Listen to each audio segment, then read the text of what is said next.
Sorry for the poor audio quality on these clips that are following. Usually I do a better job with that, but it just didn't work out today. But anyhow, it's a beautiful day today. A little bit warmer today. Sun is shining, so it's a good day to go look at some tractors. And I think that this dealership that I'm going to has got what I'm looking for in stock. So it'll be good to actually go sit on them and check them out in person.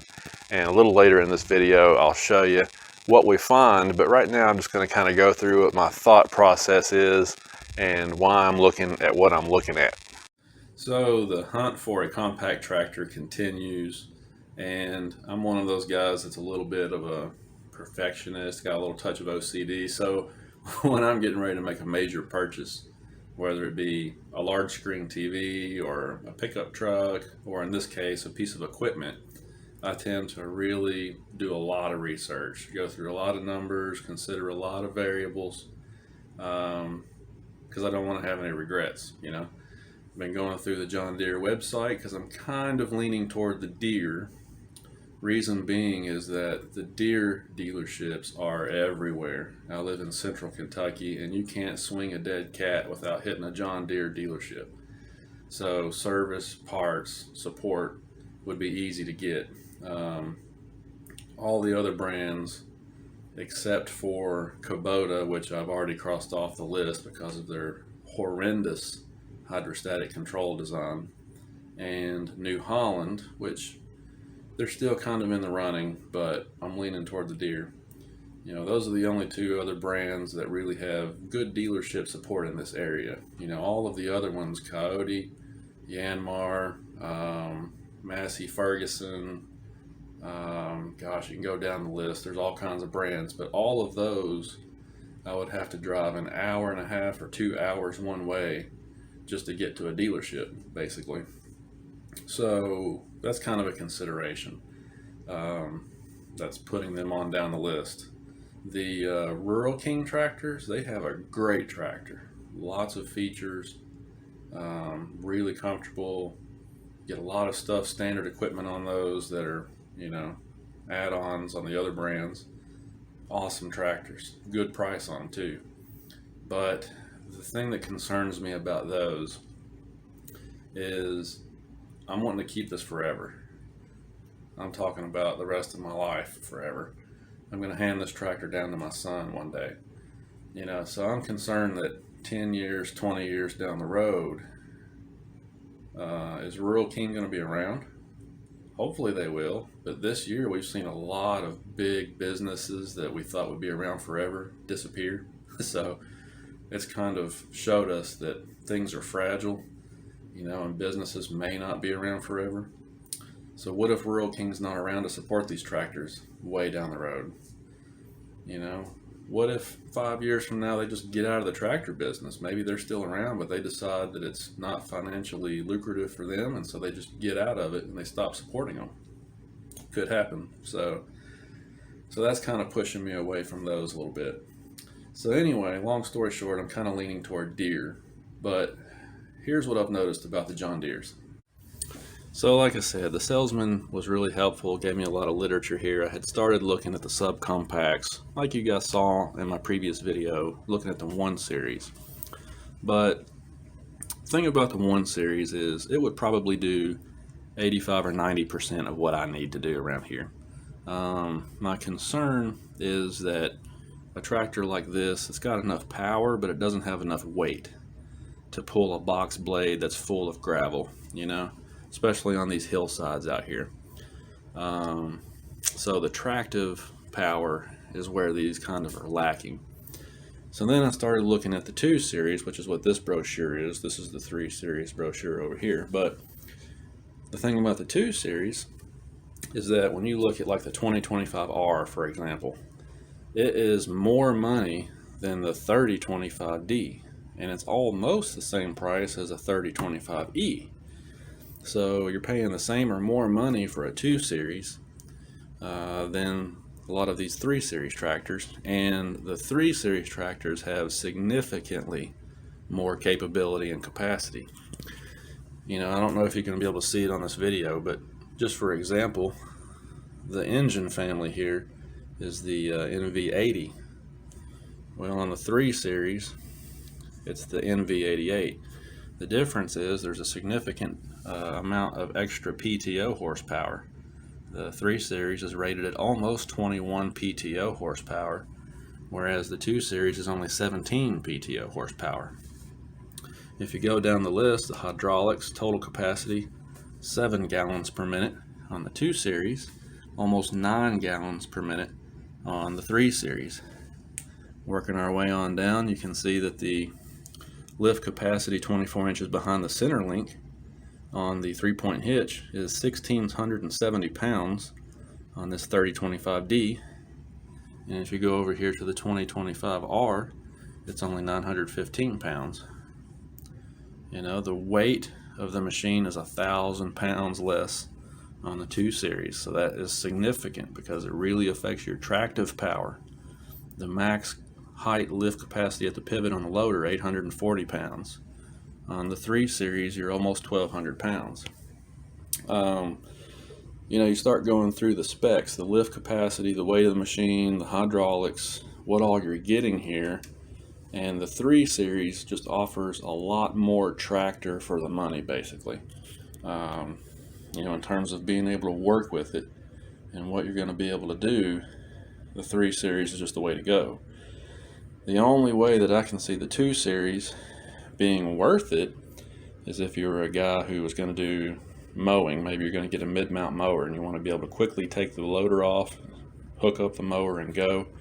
2 Series is your tractor because it's got the quick park loader, and you can just drive over and auto connect the mower and you're ready to go, whereas you can't do that with this 3025D or E.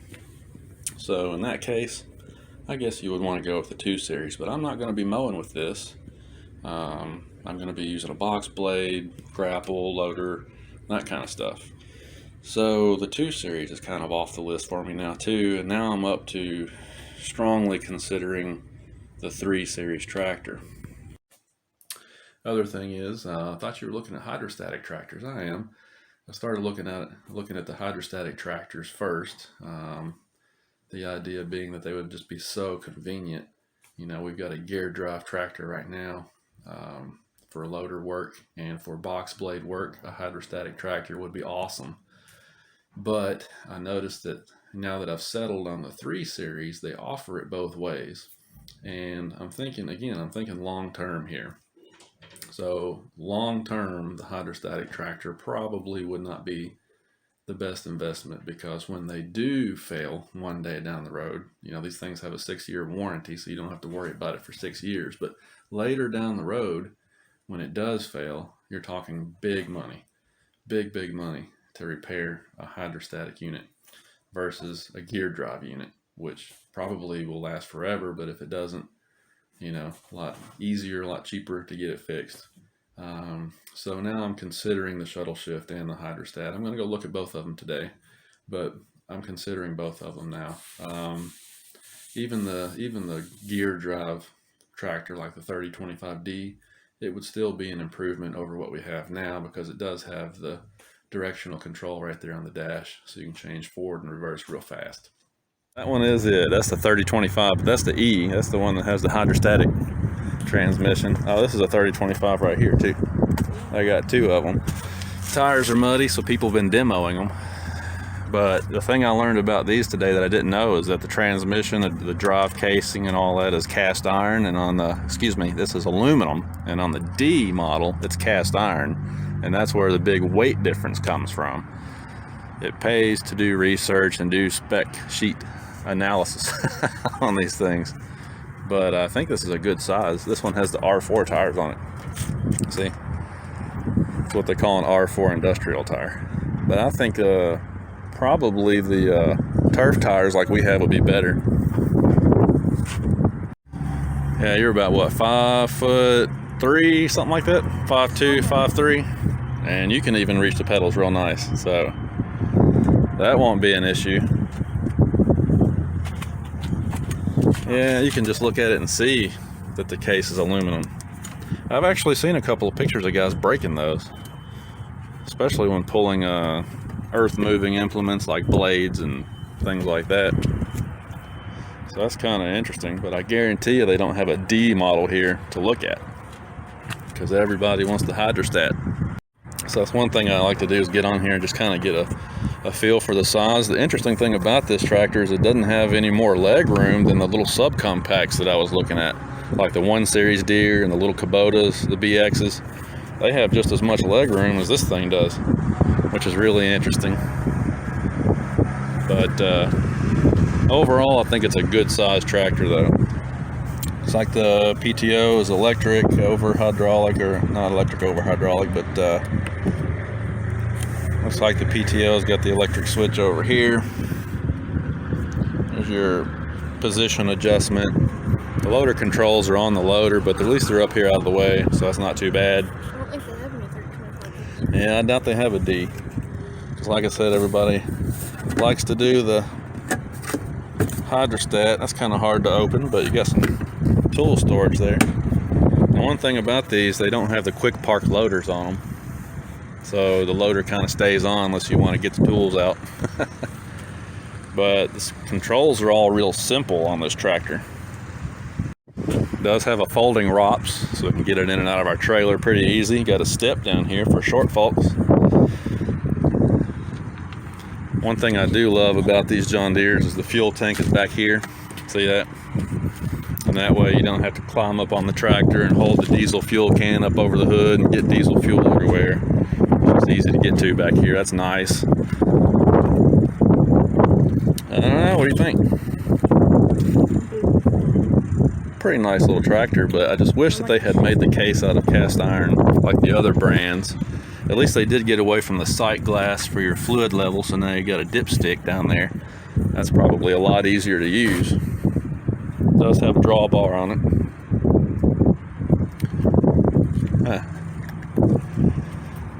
I was noticing that, of course, you get the Deere proprietary quick detach bucket and all that, but I think that the filters and all the service parts you need to do your basic service is easy to get to.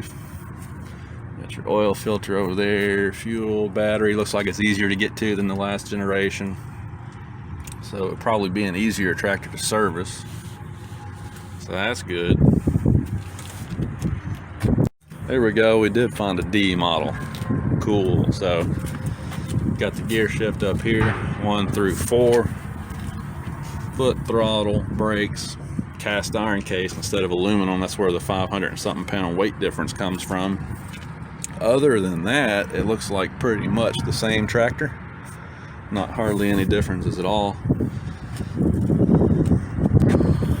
Here's your directional control. So I still think it'd be easier to do loader work with this than a standard gear shift like what we've got, because you can at least change direction pretty quickly right up here.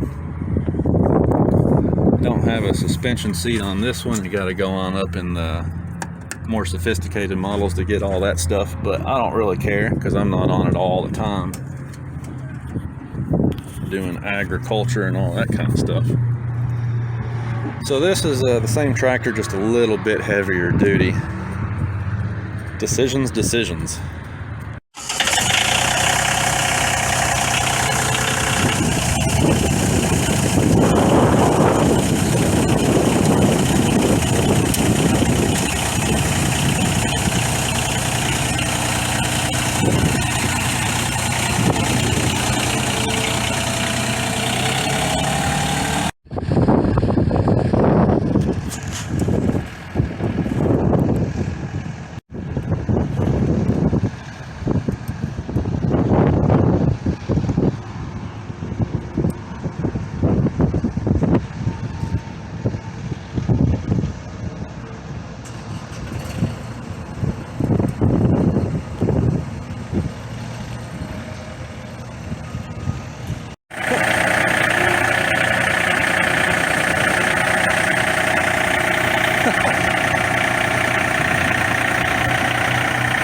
This thing has a really sharp turning radius. That's one thing I really like about it. The turning radius is super sharp.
I tell you what, it gets dark way too early this time of the year.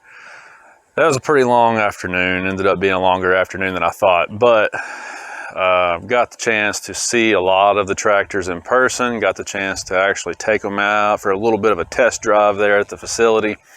All of the tractors that I drove today, the 3025E, 3025D, and the 3032R, I think, were the three that I drove. They all have really sharp turn radius. I really like that. I'm gonna mark the 3025E off the list because it doesn't have cruise control. I don't wanna have to hold the pedal down all the time if I'm out doing something that's, you know, repetitive. And the fact, I don't know why it doesn't have cruise control. So many other tractors in that class do, but it doesn't. So, and that combined with the fact that it's a lighter duty tractor, aluminum case and all that stuff, I'm not real crazy about that. So I'm marking it off the list. So that leaves the 3025D or that 3032R, I think was the last one that I test drove.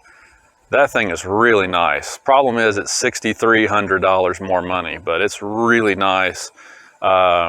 The suspension seat was so much nicer. The shuttle shift has the what they call the power reverser, so you don't actually have to use the clutch pedal. That was super awesome. It's got a 3 range on the subtrans, really nice. It's a little bit bigger, beefier tractor, bigger tires, which is nice. Quick park loader. You can put a belly mower on that one if you want to. So it's got a lot of awesome features. Really loved it. I didn't like where the fuel tank is located on those. It's a 2020 model and it's got the fuel tank up on the hood, which I don't like. But otherwise it was a sweet tractor, but it's $6,300 more money. Ouch. So I had to decide between that and the 3025D, trying to keep all these numbers and letters straight in my head here so I don't mess up. If I do, I'm sure one of you guys will point me in the right direction, but I got to decide between those two. I'm going to go with the reverser on the dash and the gear drive because it's a heavier duty tractor. I just got to decide which one of those to go with. But it was super nice to go out there and actually look at them in person. I'm still considering going to look at the New Hollands before I make a final decision, but I'm kind of leaning toward the Deere. They are really nice tractors. Anyway, fun day looking at tractors again. Might be more to come, but let me know what you guys think. You know, for a little bit of usage that I'm going to put it through out here on this property, grading driveways, doing loader work, dragging logs out of the woods, you know, moving brush around, stuff like that. Would you go with a little bit nicer tractor? Or would you stick with something like the D series, which is a lot cheaper and just gets the job done? What would you do? Thanks for watching, guys. We'll talk to you later.